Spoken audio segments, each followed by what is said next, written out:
the existential vantage point comes into play. That nobody has the same, perspective on things that you do. And I cited that funny little clip from the sitcom Friends, where Rachel and Ross are having a conversation, and Ross says to Rachel, "Well, who's the boss of you?" And she stumbles and stutters a little bit, and she says, "You?" pointing to Ross. I said, "No. Let's try this again. Who's the boss of you, Rachel?" And she says very meekly, "Me?"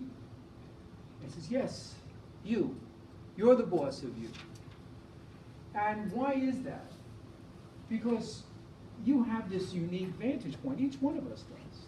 Right? By the choices that we've made, and where and when, and how the influences we've had. So as a result of that, we have to ask the second question. Given that each of us has a unique vantage point and a unique existence, who knows what's in our best interest? A lot of candidates here. In the vignette with Ross and Rachel, friends, they think that they know what's best for us. Parents, they know what's best for us. Grandparents, siblings. Everybody wants a piece of us, as they say, right? Everybody knows what's best for us. The thing is, they want maybe what's good for you, but because of the uniqueness of your situation, only each one of us knows what's best for us. That's it. And we can't farm it out. Like it's we can't offload it to a subcontractor. There are experts for everything. Coaches and everything, but you can't find a coach for your existence, because each choice that we make forecloses another choice. So with that said, who the heck are we then? We said that we're not our identities, but that our identities rest on something different, something non-thing-like, our existence itself. So, an interesting vantage point on this, one I'd like to get your thoughts on, was written by Samantha Antoinette, on the top of her, generally of disability, and it is titled, was in the Times, so you could find it pretty easily if you want. Even when I'm psychotic, I'm still me. Even when I'm psychotic, I'm still me. What is there, an echo in here? I heard you the first one. Very thought-provoking. When someone is psychotic, as indeed Samantha details here, they're prone to hallucinations. They see aspects of reality, perhaps in a heightened state, but things that no one else does. And she goes on to describe what it's like going through a psychotic episode. And she talks about how when a friend stopped coming around, and because it's awkward. If you have a friend who's psychotic and they're in this way, you don't really know what to do. What is the ethics of a friend who's psychotic? She said, well, people avoided her, and they would say stuff like, well, I was waiting for you to get better, or I was waiting for you to come back to yourself. And her point in this essay is that she was herself, that this was another part of herself, but that this was, in fact, who she was. And she really takes issue with the idea that mental illness is like a regular illness. And she says she finds this incredibly burdensome, because it seems to imply that, like every other illness, you could take like a shot of penicillin or something like that and you'll be better, get some rest or something. And this is not of that sort. Thank you.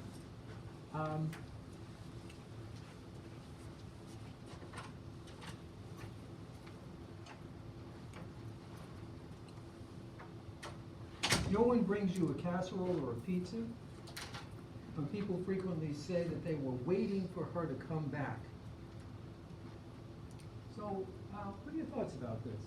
Can we learn anything about human identity from these experiences of people who have come back from, oh, I just said, lapsed into it myself, or people who have had or suffer from psychotic episodes?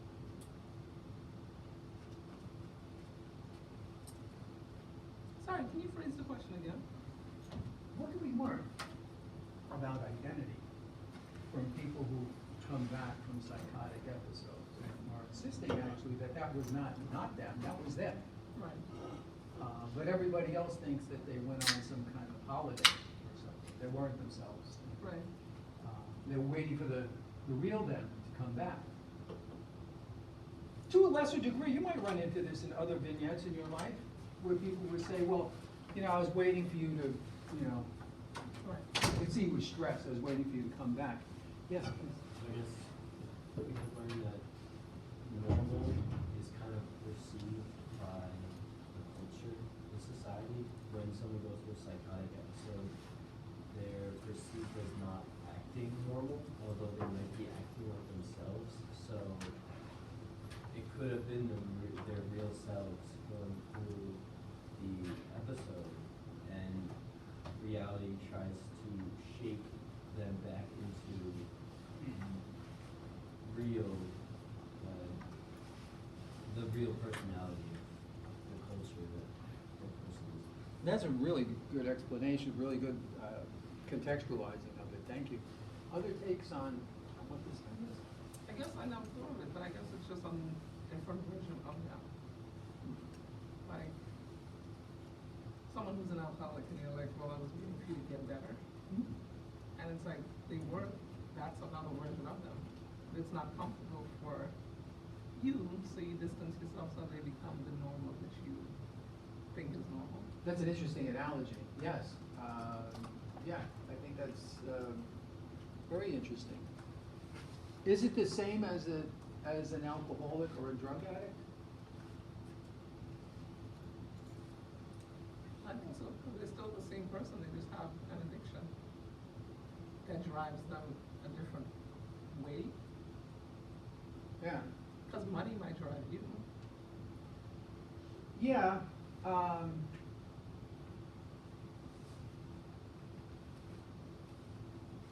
Because are you the same person just under influence? You're still. The reason why I'm questioning about the alcoholic or perhaps the drug addict is because what defines us, arguably, as persons, is our will, our ability to choose. Even in a gulag or a prison, you can still choose, right? That's SARS point. I don't know that drug addicts and alcoholics actually have a will. Because if someone's an alcoholic, I mean, not a teetotaler, right? Yeah, they don't have a will. Their will has been surrendered to the bottle, or to the pills, or to the vial, whatever it is that is their thing. When someone's psychotic, I think they still have a will. I don't think. I see what you mean. They don't think that they're acting They haven't surrendered. against their will. Right, Right. yeah. It's one of the reasons why some people think that since the will defines us as people, it's not okay, it's not morally okay for you to destroy yourself because with alcohol and drugs, because you're not really fully human in a way, because you don't have a will, you've surrendered it to the bottle or something else. Whereas somebody who's psychotic, and therefore we have to force you to be free Right. by forcing you to go into some kind of rehab or something like that. Someone who's psychotic though, and I think New York City is actually struggling with this right now, you know. Do they have the right to fail? Do they have the right to be psychotic and reject treatment and to be on the street and to all that sort of thing? Is there a distinction that we need to make? What do you think about this? Me?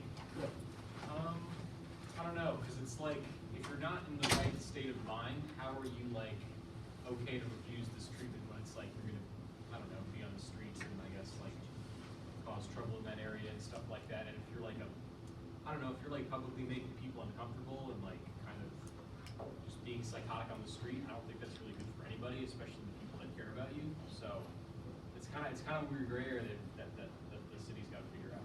Yeah, we used to have laws which allowed people to be, incarcerated, or, help if they weren't a danger perhaps, or not getting treated.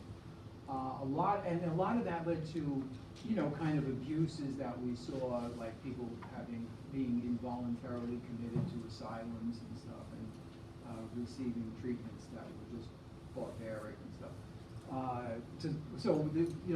Civil liberties and stuff, we pushed back against that.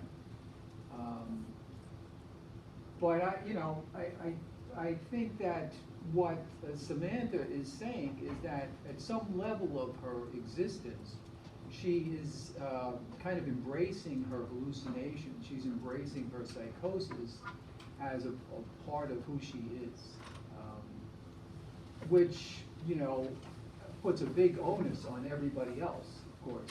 Yes?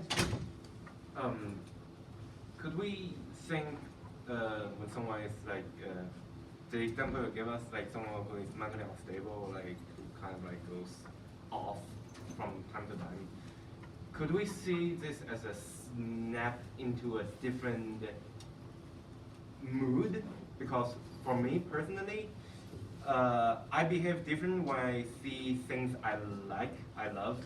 For example, for someone that trigger maybe like cats or dogs with you, they will be like, oh, so cute, but then they wouldn't just do that in class, oh, so cute.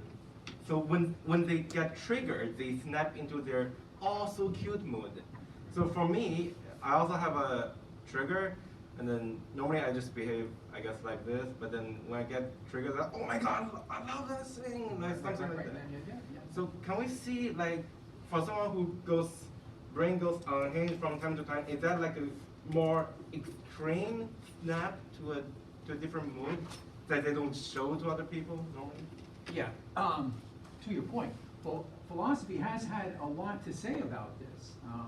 The amazing French philosopher Michael Foucault wrote a really powerful book called The Birth of the Asylum. And he was really fascinated with how we construct the idea of the normal. Foucault, Michael Foucault, The Birth of the Asylum. His point is this, that power has changed in the 21st century, and soft power especially. And one of the manifestations of soft power is that there are a lot of people who have power that we don't tend to think of as power figures, We used to like the cops and the police, and then, they're the same, right? The cops and the army and people like that with guns, people with guns, is what I've been trying to say. But the real power players, he argues, are the ones with the soft power, the ones who can define normal. Because if you can define normal, see, then I can get you to do all kinds of things, see? Because under the threat of not being normal, we will do self-surveillance and self-censoring because we don't want to appear abnormal. And so Foucault's point is that in contemporary modern societies, sadly we lost him in the 1980s during the AIDS crisis, along with just so many other brilliant, wonderfully gifted thinkers and artists, and everybody really. But his point was, when we create these pathologies, it's largely about social control. And these players, who have the power to decide what's normal, really do exercise a very pivotal role in the society. They maintain the order. And so psychiatric knowledge is actually power. Medical knowledge is power, because they have the power not only to prescribe drugs, but to define who you are. And one of the strange things about defining who you are is that you start to change. Small vignette. I have a call. I don't really have a call, but it's a say I have a cough. And before long, I'm Googling symptoms. Cough, dry cough in the middle of the night, dry cough in the middle of the night with headache, right? Because I'm Googling my symptoms and I'm going further and further into the rabbit hole, which I'm sure you're familiar with. Especially at night, everything was worse. So I'm convinced I'm dying, right? So I finally do find, and it always happens on a Friday night, so finally do find a doctor or somebody on a Saturday. I'm at the door of the clinic when it opens up, you know, I'm there with the janitor. And so I go in, and the doctor says, oh, no, we're making the rounds a lot. They say, do you have blah, blah, blah. Oh, I have blah, blah, blah. Thank you. I feel much better. A burden has been lifted because of the power of naming something, you see. And so now I'm feeling like a man again, right? So all is well. Conversely, if you go into a hospital or any of these other types of facilities, asylums that Foucault writes about, prisons and stuff, they change your identity. They give you a different uniform. In a hospital, they give you that weirdo gown and even weirder socks. And what happens once you're defined as a patient? You're not normal anymore. You came in normal, but now you're identified as a patient. And a patient has to be managed. A patient has to be followed. And if you're in there for a day or two, nothing wrong with your legs, but you start walking like a patient, like there's something wrong with you. In other words, what's outside has gone inside you, and now you're starting to behave because, you know, the diagnosis, the identity got inside your head. And so Foucault's point is we have to think really critically about this idea of normal, what's normal.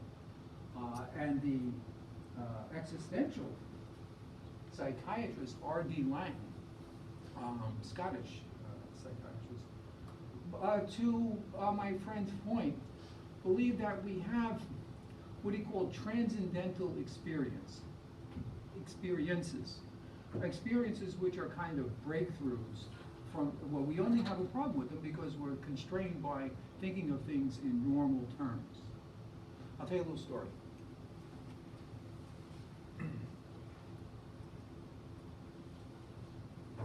This takes a shot of coffee. Okay, so if you're in graduate school pursuing a PhD, you have to work a lot. You have to get a lot of jobs to pay the fees and everything. So one of the jobs I had was I was working as an outreach counselor for a youth organization in Queens. And most of this was about, you know, getting teenagers into treatment or getting them, you know, someplace to stay because they were running away from, you know, from home and stuff. But one afternoon,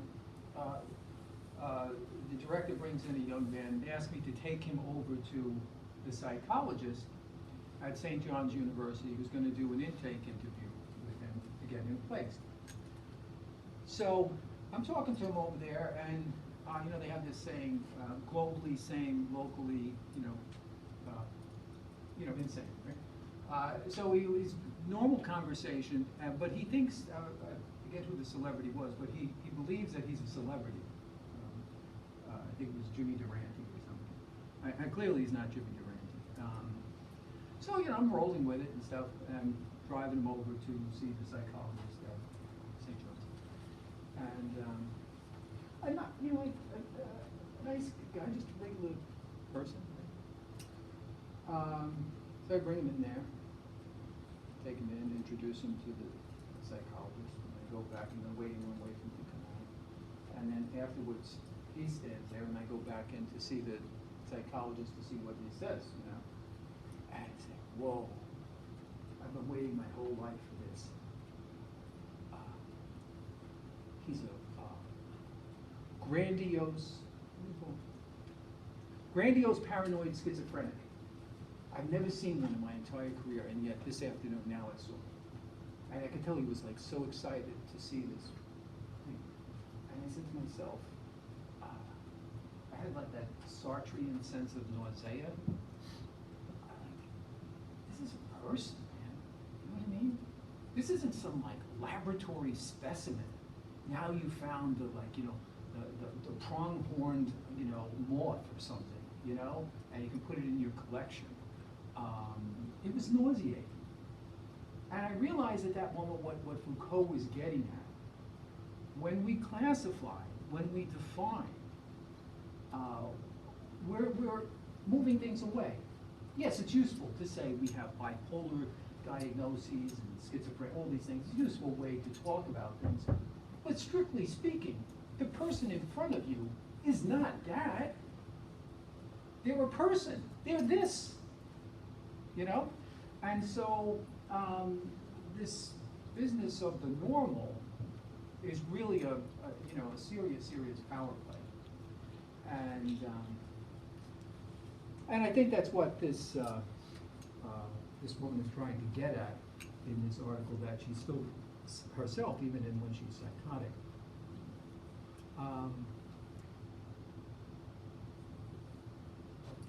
Somebody was, my friend in the back, your name again? Jude. I'm sorry?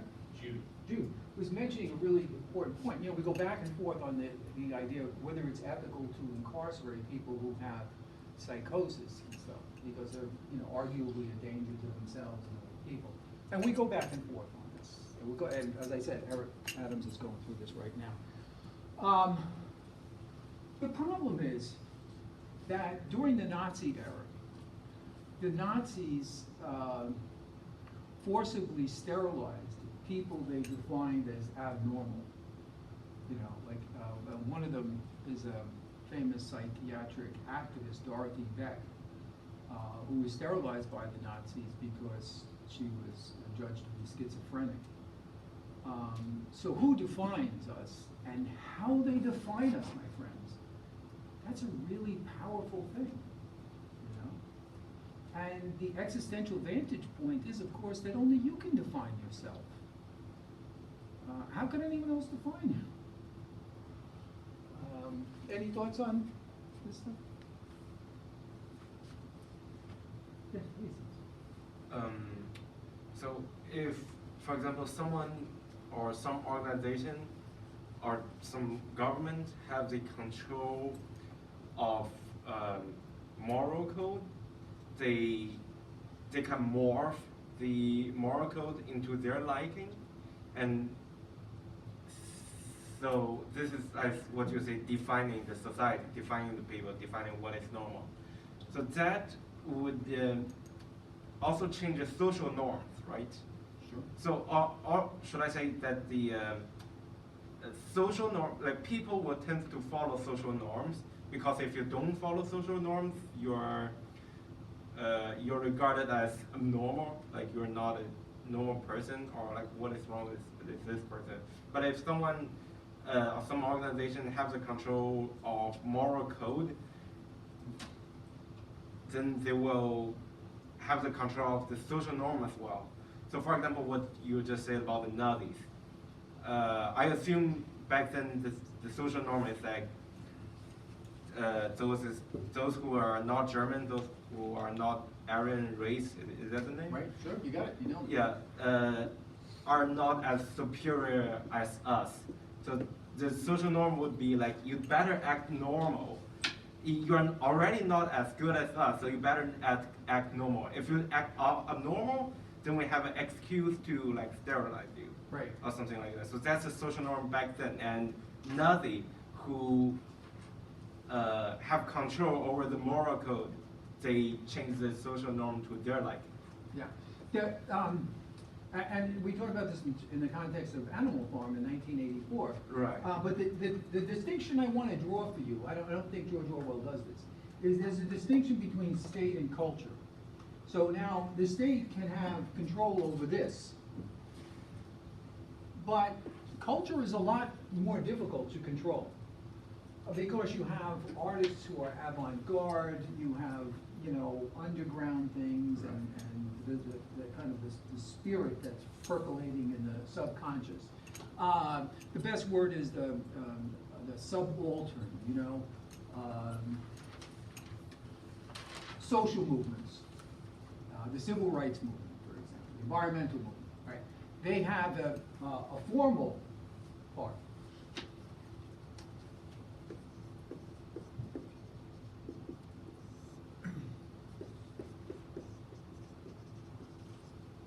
But they also have an unconscious part. Okay? The unconscious part, this is, by the way, in a book called From Margin to Mainstream. Right? The unconscious part is really interesting because when you have a social movement like the civil rights movement and you have a charismatic leader like Dr. King come along, right? And he gives that amazing speech.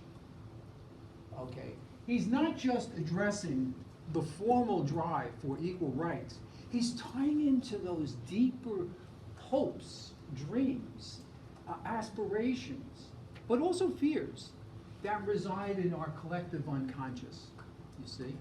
And so culture is bigger than the state.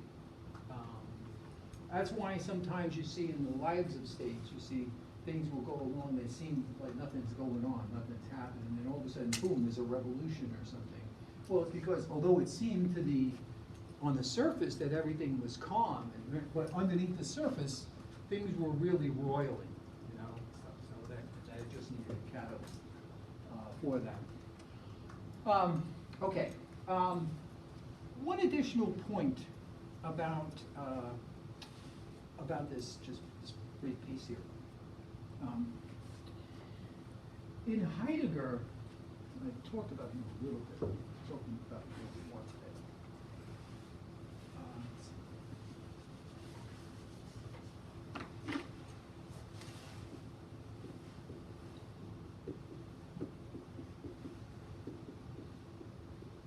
The other main voice in existential philosophy, 1929, his work was Being,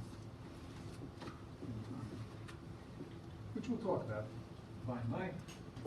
But the point I want to make about Heidegger here is there's a part of his analysis of the relationship between being and time where he talks about this thing called leaping in. It's a really interesting idea. And it applies, it's had a really big footprint in psychiatry and psychology.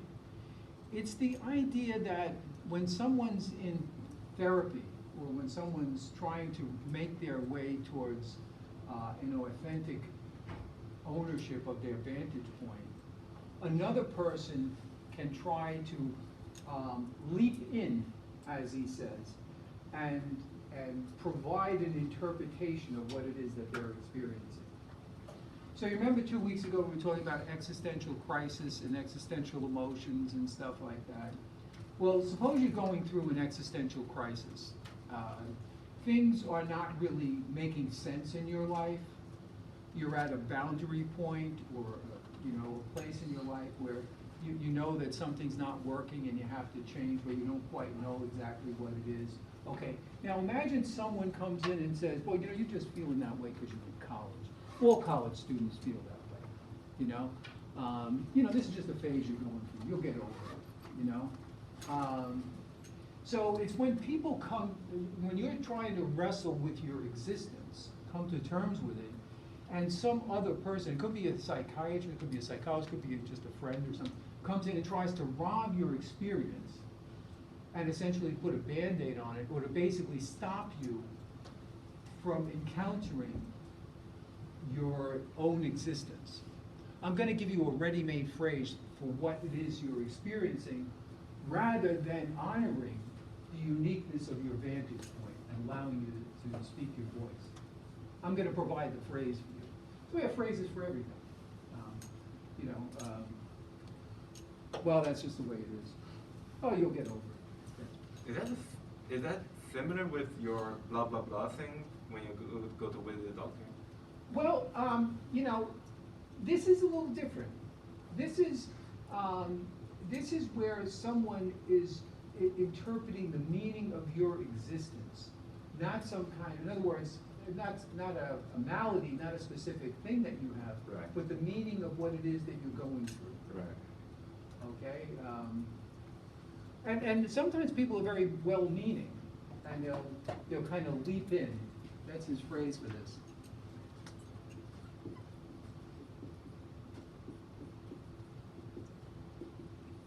With an explanation. And I think, you know, a lot of really good therapists will try to avoid this. They'll try to avoid giving you the meaning of what it is that you're experiencing, rather than having you know, kind of understand it yourself. Have you run into this leaping in thing?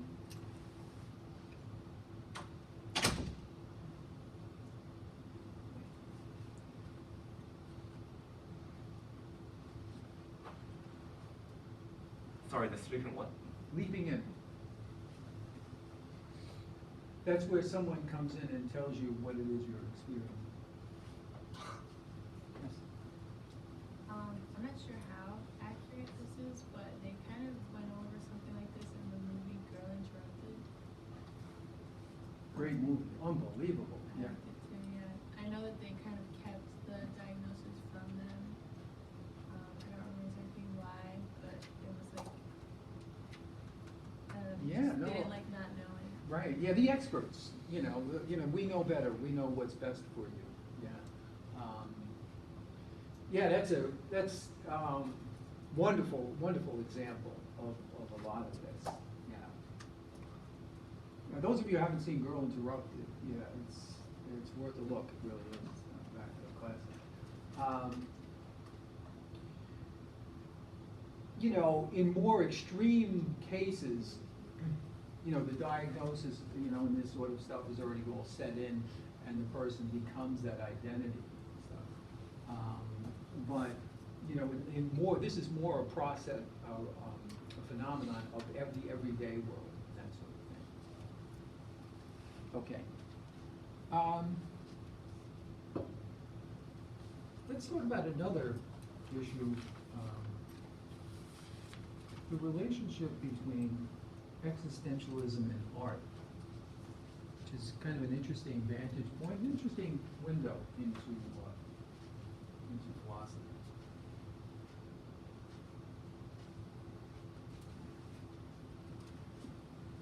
And I want to expand this beyond this. This is by Martin Scorsese. Have you heard of him? He's a film director. He made a lot of movies, big blockbuster movies and stuff. He was asked a question about Marvel movies. He said he tried to watch a few of them, but that they weren't for him, and that they seemed to be closer to theme parks than they are to movies. And he said, in the end, I don't think they're cinema. He said, the fact that these films themselves don't interest me is a matter of personal taste. I know if I was younger, I'd be interested in them. But I grew up when I did, and I developed a sense of movies, of what they were and what they could be. That was as far away from the Marvel universe as we on Earth are from Alpha Centauri. Cinema for him was about revelation, aesthetic, emotional, and spiritual revelation. It was about characters, the complexity of people and their contradictory and sometimes paradoxical natures, the way they can hurt one another and love one another and suddenly come face to face with themselves. And that was a key for me. Cinema is an art form. We came to find out that art can be found in many different places in just as many forms.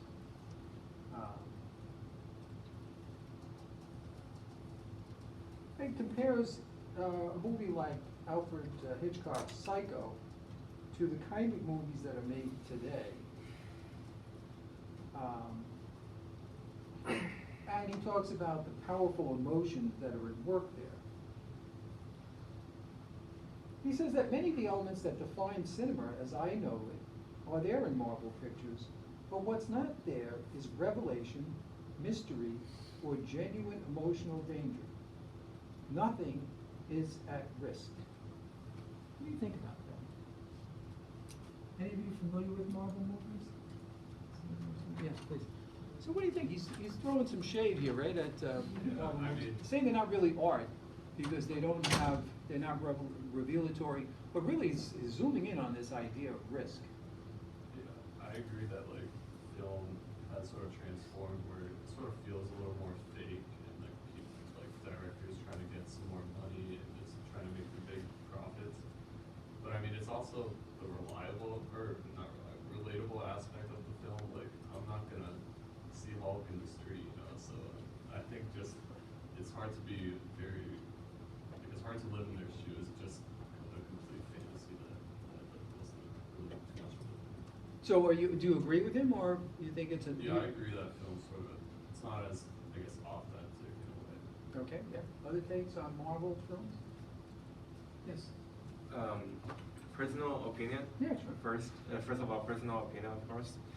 I just think that I think the first time I saw Iron Man, the first movie Iron Man, I forgot when that was. I was super young anyway, so I was so amazed, like, so wow, this is so cool and stuff like that. But then, like, after I grew up and after I started watching it more and more and more, I began to see the pattern.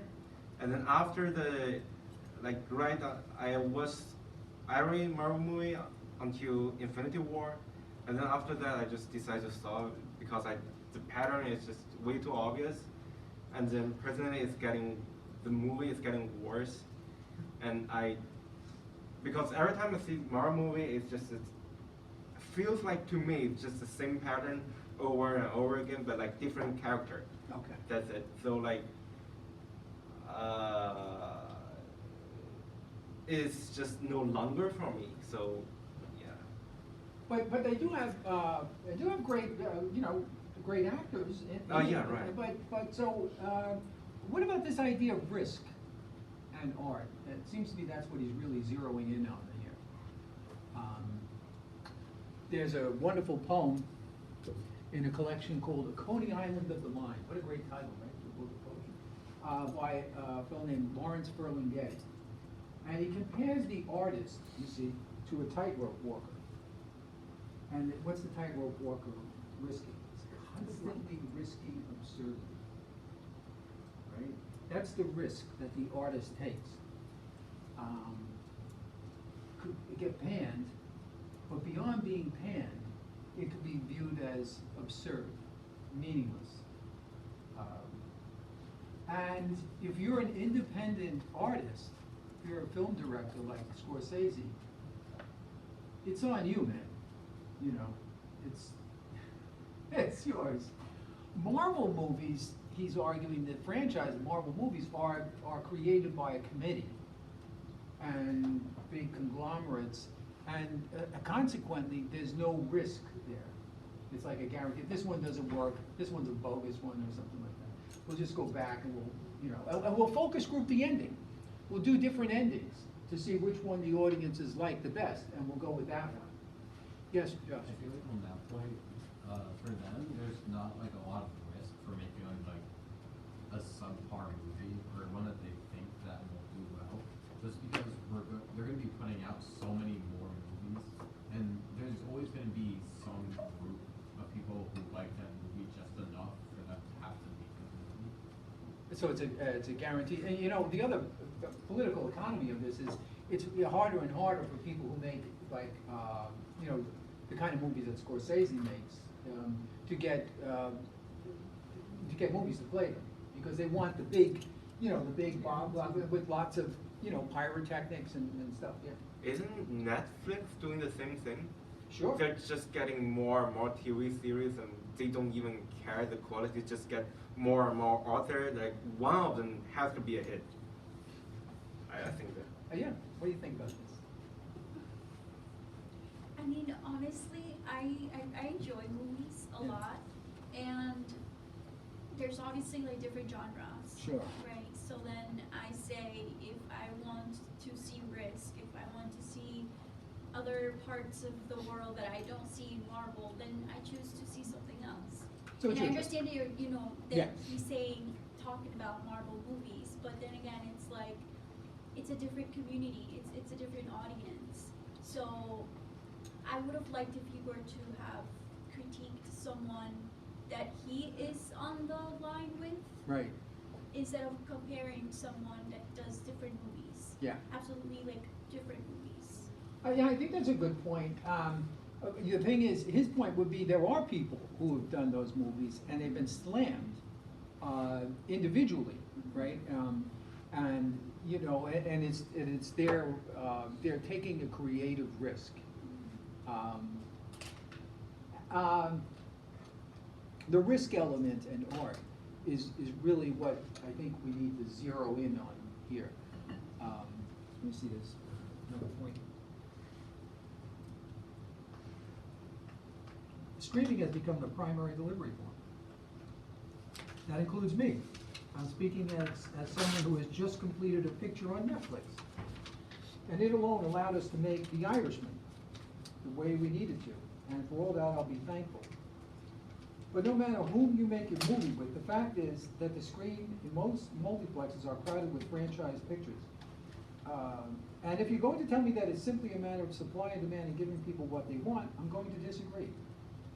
It's a chicken and egg issue. If people are given only one kind of thing and endlessly sold only one kind of thing, of course they're going to want more of that one kind of thing. Okay. This is another aspect of his argument.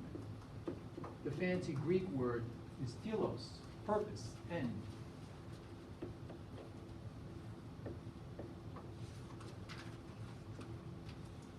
Okay.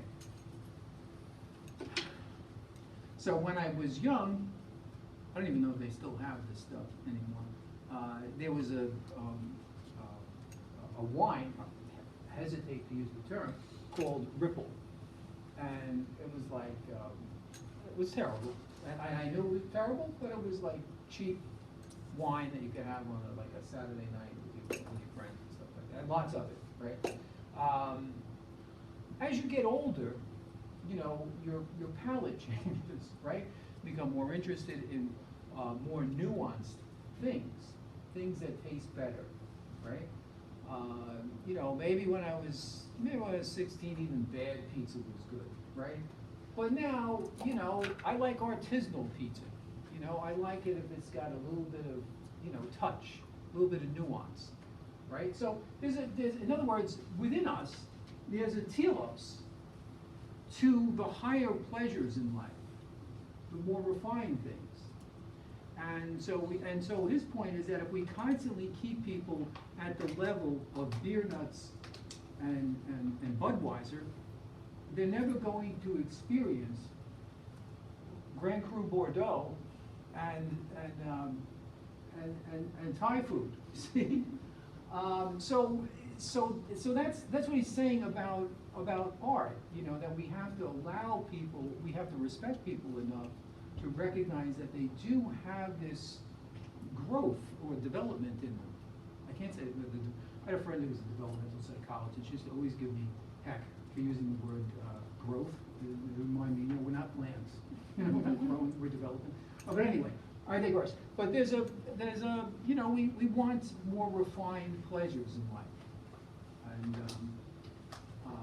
and if we're constantly giving people, as I said, you know, bread and circuses, as the Romans say, then we're never going to get to the point where we enjoy the fun. Do you think that argument is persuasive? To a certain degree. Yeah. Because then people, if you get tired of bearing nuts, you create a new bearing nuts. Well, they come up with craft beer. Go figure. So that's a part of his argument too. That you know, when we're constant, and look, those of you who are interested in the social angle here. Look, if people are so stressed and so over managed in our society, then of course Marvel movies make perfect sense, because all you want to do is just, it's sort of like scrolling your iPad.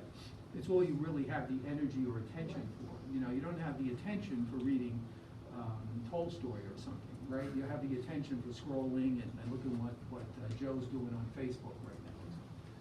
Okay, yes, please. I just want to say I agree with that point. I think like some movies and some things are not just movies, but they're easier to take in than a lot of movies by like Martin Scorsese or other Stanley Kubrick or other directors, right? Yeah. So like I wouldn't watch like go sit down on a Friday night, maybe have a few drinks with friends and sit down and watch like something that I have to really digest, like Taxi Driver.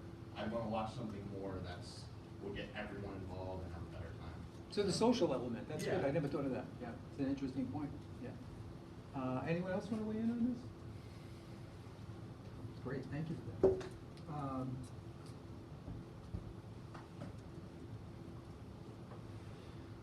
But the most ominous change has happened stealthily and under the cover of night, the gradual but steady elimination of risk. Many films today are perfect productions, manufactured for immediate consumption. Because, of course, the individual artist is the riskiest factor of all. So let's take it out of the realm of film, and talk a little bit about music as an art form. Are there any equivalents here? Yes, please. Your name again, by the way? Mauro. Mauro, thank you. I think that we can compare the movie and music industries in the same ways. I would say like pop music and stuff that's like top 40, whatever is on the radio, could be connected the same as Marvel movies are in today's like cinema world or movie world, right? So there are deeper indie projects in music that not a lot of people are talking about, and those are like the more deeper independent like Martin Scorsese type films. But then you have the pop music, which is like Marvel movies in the sense that that's what gets talked about at award shows, Grammys, all that stuff is popular. Great unpacking of that issue. What do you think, my friend, about this? Your name again? Yeah. Audrey, what do you think about this? Music or filmmaking, the idea that, you know, some forms of music are kind of formularistic, there's very little risk involved, and I guess you could say also that most of it is done in the studio too, right? You know. So what do you think about this? Is it less authentic, less real? I don't think so. I feel like as long as people are enjoying it, I feel like you could probably still consider it art even if it's like mass produced. Right. And I get the idea that like having a higher risk makes it more challenging or like music about it more about. But I don't know. I think people enjoying it is also just a really big factor in doing that. Okay.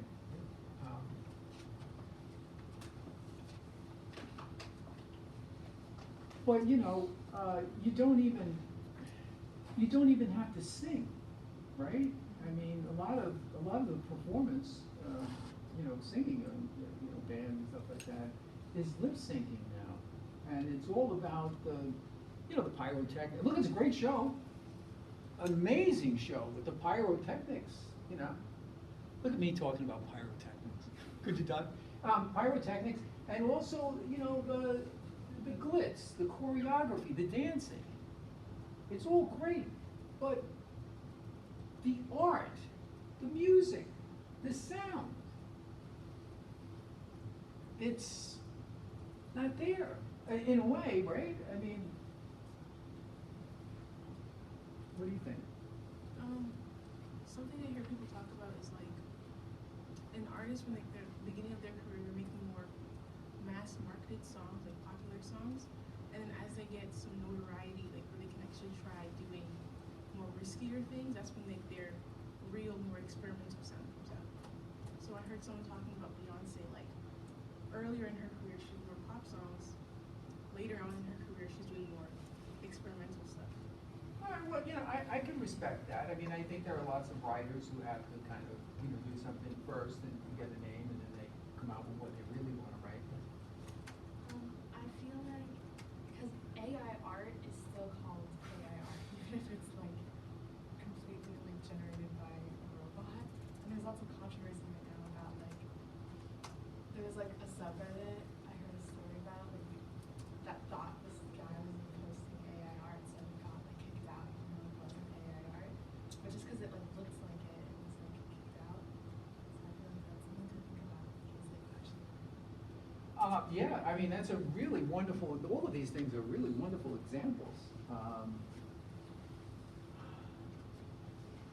You know, the element of risk, if you think about great photographers, right? Georgia O'Keeffe, oh my God, Jacob Riis, who documented with film the poverty in 19th century New York and led to all kinds of changes in public policy. You know, the dude invented a flash. He had to take pictures at night in these squalid slums so he could, you know, prove to people that this is how people were living and it needed to change. So he invented a way to get magnesium into a form that would light up and he would capture these amazing film shots. Okay, so he's got one shot. He just has this little magnesium thing that he's putting in here to light it off and light up the room. Or you think of Ansel Adams' his thing, Moonrise, right? At El Capitan in Yosemite. One shot. The lighting has to be such, you know. You gotta get it. You don't get it, it's, you know, that's a big risk, you know, and it either happens or it doesn't happen. But today, right, with digital photography, you know, I got this handy little trash bin over here. If I don't like that one, I can, you know, and I can edit it afterwards. I can change it. And now with deep fakes, we could even put stuff in that's not there, right? So, you know, after.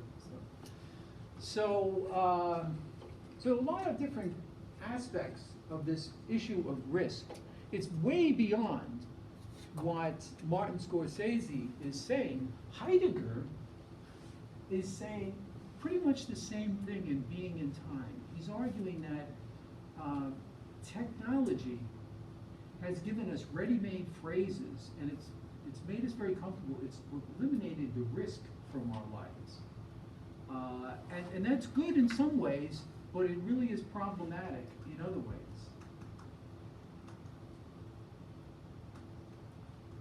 When I call Dr. Google. If I, bed must have been too heavy. When I text message someone, I'm getting a perfect text message, right? Because I have spell assist. I nail it every time. It's a perfect text. If the person's getting a little impatient, get little bubbles and stuff, you know. And just to be on the safe side, I have all these interesting emojis that I can put in. It's perfect. It's predictable. It's comfortable because it's at a distance.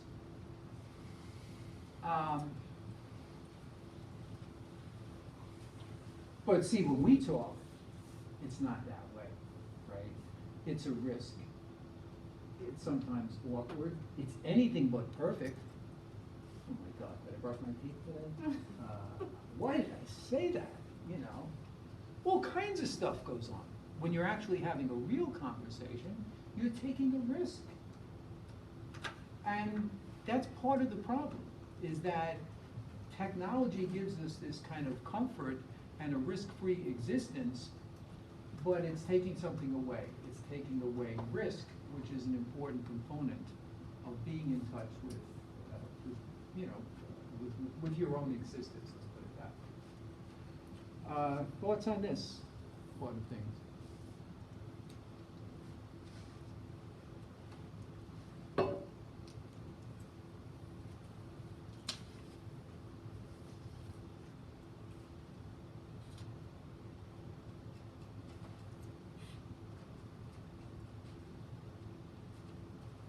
You ever hear of the poet Shelley? It's a short poem by Percy Shelley. I met a traveler from an antique land who said, "Two vast and trunkless legs of stone stand in the desert. Near them on the sand, half sunk, a shattered visage lies, whose frown and wrinkled lip and sneer of cold command tell that its sculptor well knew those passions which yet survive, stamped on these lifeless things, the hand that mocked them and the heart that fed. And on the pedestal these words appear: my name is Ozymandias, King of Kings. Look on my works, ye mighty, and despair. Nothing beside remains round the decay of that colossal wreck, boundless and bare. The lone and level sands stretch far away. Okay, there's a lot to unpack on this. I'll send it to you. But what I want to draw your attention to is the passivity of things that that Shelley's drawing our attention to. This person, Ozymandias, in the day, was the man, right? And the sculptor knew that he was a fearsome dude, and put those kinds of characters into the sculpture. Yes. He's an Egyptian pharaoh, right? Yep. Right. So, but what's left? Nothing but the sands of time, right? Now, the thing I want to draw your attention to is the existential component here in this poem. The way that things appear to us, which is kind of an interesting thing. Think about things, stuff.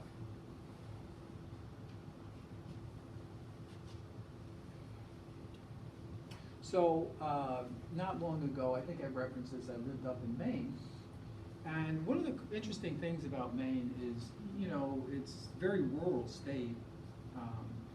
But you go along and then all of a sudden you'll see something completely incongruous.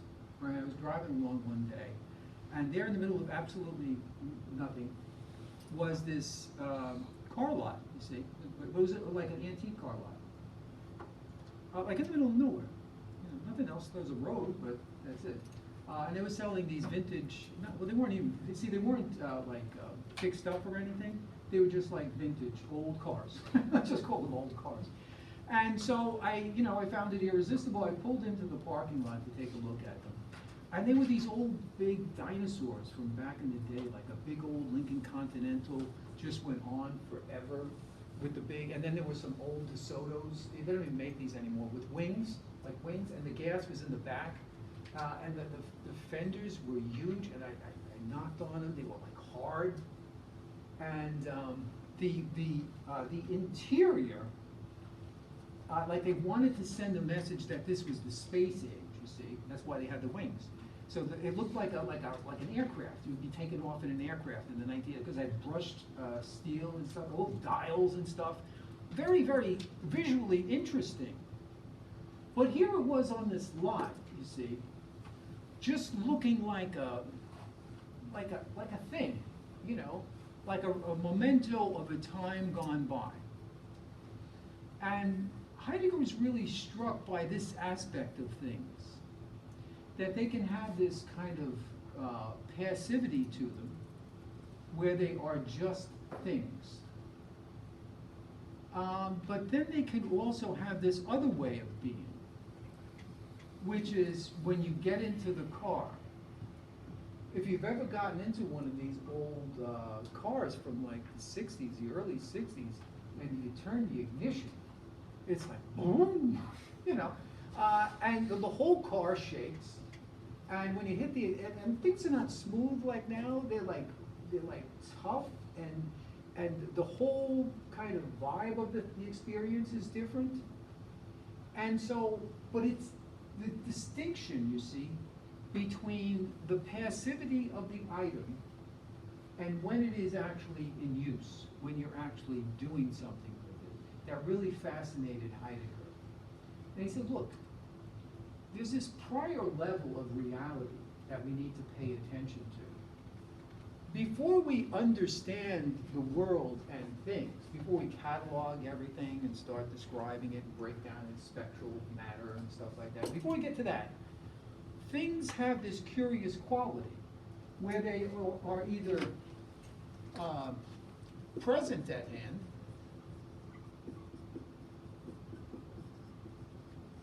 or they are ready at hand.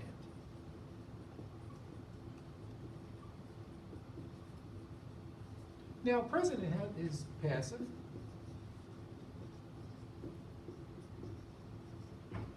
And this one, ready at hand, is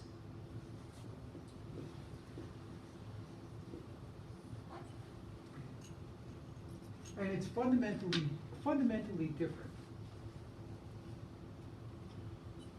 A guitar on a table, or better still, a piano in a room, maybe in a college room, or a dorm or something like that. It's just sitting there, right?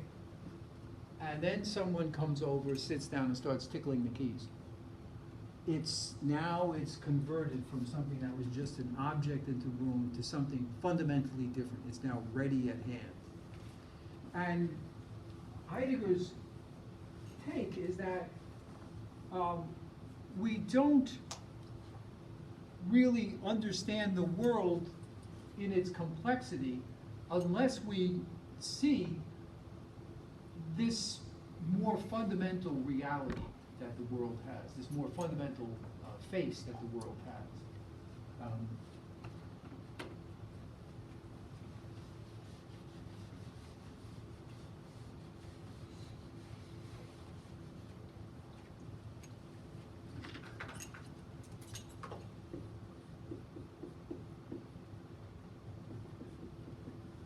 First reality is what he calls being in the world.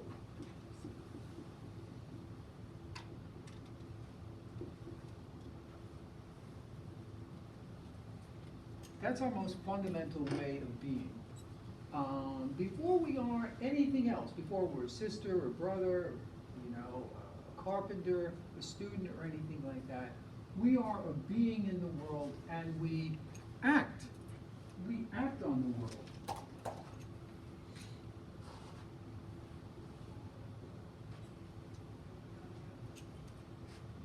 This means before we're nature, nurture, before any of that sort of thing, we are a being in the world. And the world reveals itself to us in a more primordial way. Primordial means origin? Primordial meaning deep.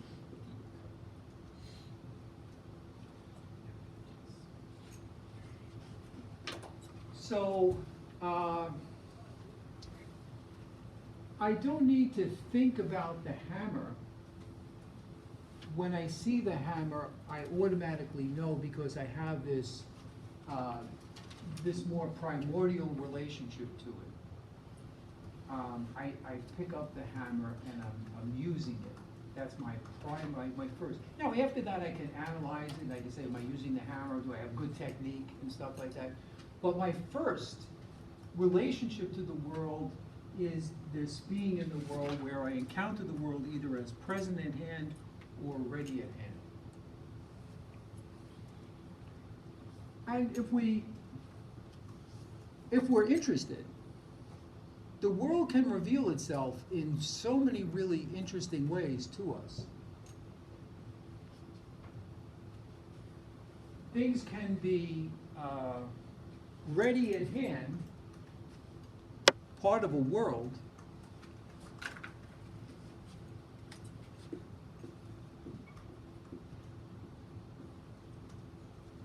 but then they can retreat.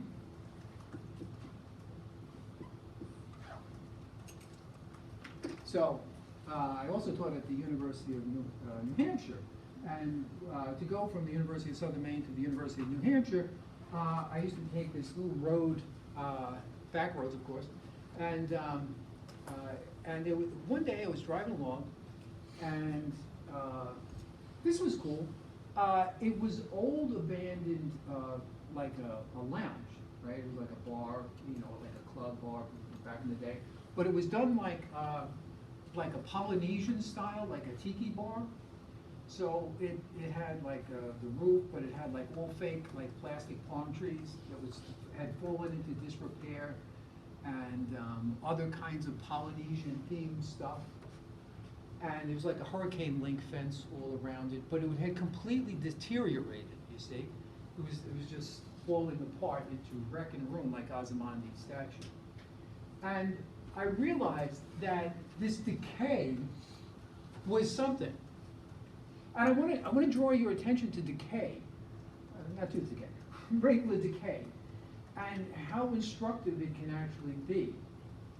And so I got out of the car, I pulled over to the side, I was imagining the world, see? This had retreated back into the merely present at hand. It was just a thing, a structure on the side of the road, hanging out there in disrepair, falling apart, you know, geese were walking around a lot and stuff like that.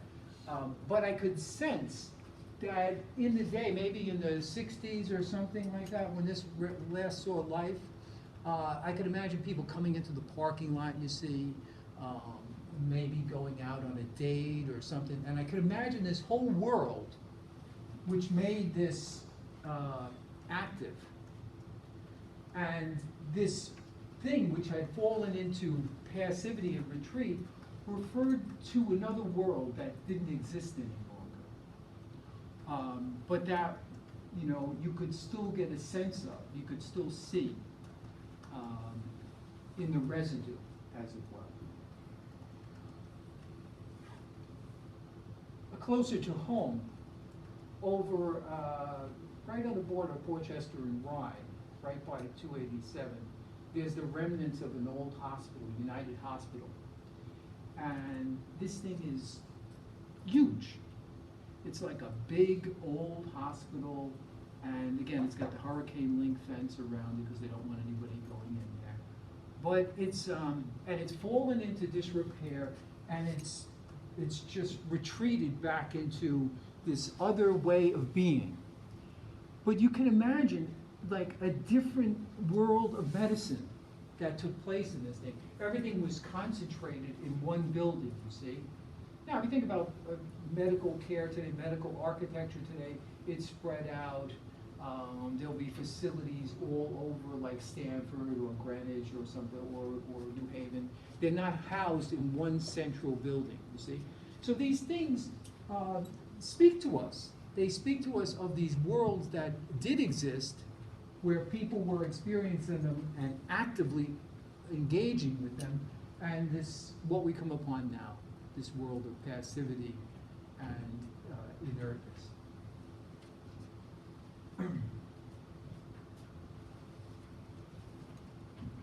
What's Heidegger's point in bringing this to our attention? Well, his point is that because of technology, because of the comforts that we get with technology, we have everything kind of explained to us already. Everything is comfortable. Things, we have planned obsolescence. If we don't like our cell phone, we just get rid of it and get a new one, okay? But if we are attuned to this more fundamental place, then we can allow the world to kind of speak to us and tell us stories, to reveal itself to us in new and unique ways. Ways that we're not leaping into the world and forcing phrases on it, dismissing our experiences, but allowing things to kind of develop and happen right to us. Waiting is the key word here. We don't like to wait, but he's saying, look, you have to train yourself kind of to wait for things to reveal themselves to you. We want to impose meanings on everything.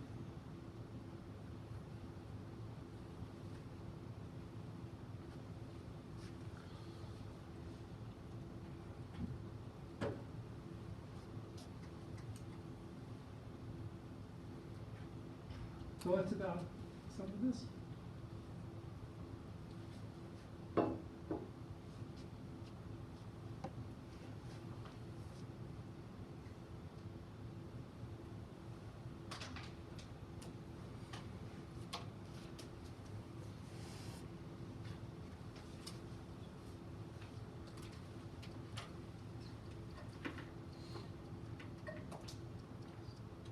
You give us an example about a parking lot and the art it has, and you said it.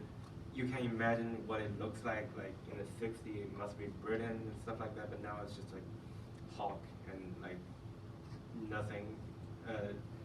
It's just what's remained there. So it's kind of like transformed from the ready at hand, which is the active thing, it retreat into a present at hand, which is a passive thing. So is there any possibility that present at hand goes back to ready at hand again, like from the passive to active again? Things can be retrieved, you know, in a very interesting way. You can, and there are people who are doing this, you know, with the old colossal movie theaters, you know, of the day, right? And you know, they used to have these big neighborhood movie theaters, where they show these big, massive blockbuster movies. Not like today, but you know, they were like palaces with drapes and all this stuff. And I'll say I have one because you know, and I'll send it to you. And you can see it evinces it's fallen into disrepair and decay.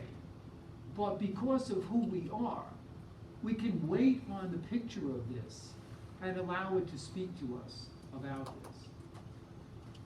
Van Gogh painted an amazing work. It's a pair of peasant's shoes. Okay, and wonderful.